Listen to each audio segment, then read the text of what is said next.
Biz otarşılarдің насихатына сеніп, Шыңғысхан жауыз, Шыңғысхан басқыншы, Шыңғысхан қанышер дегенге сеніп, біз бабамыздан безіп кеткенде Шыңғысханға ие болған моңғолдар дедім. Енді әр нәрсенің уақы бар, Шыңғысхан отанына қайту керек. Ғұлама болудың керегі жоқ Шыңғысханның түрік екенін білу үшін. Шешесі нағашы жұрты Қоңырат. Алған бәйбішесі бөрте Қоңырат қызы. Одан туған 4 ұл түгел түрік қыздарын үйленген. Бүкіл Шыңғысханның әскерін басқарған бас қолбасын ояндар кім? Бүкіл Қытайды бағындырып берген Мұқалы Жалайыр. Атақты Жебен оян Арғын. Ал Шыңғысхан әскерін бүкіл Мысырға дейін бастап барған атақты қолбасы Кеттұқа Найман. Алтын Орда 3 ғасыр бойы Евразияны билеп тұрды.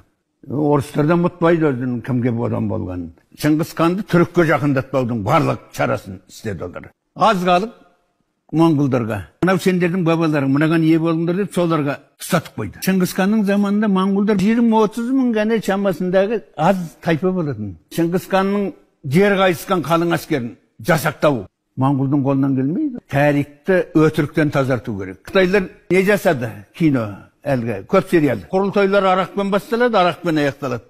Шыңғысханның әулеті олай болмаған. Арақ ішпеген о кезде. Қазір дәлелденіп отыр, Шыңғысхан ислам дінін ұстаған. Бүкіл өрендері де бәрі де. Ал керек болса.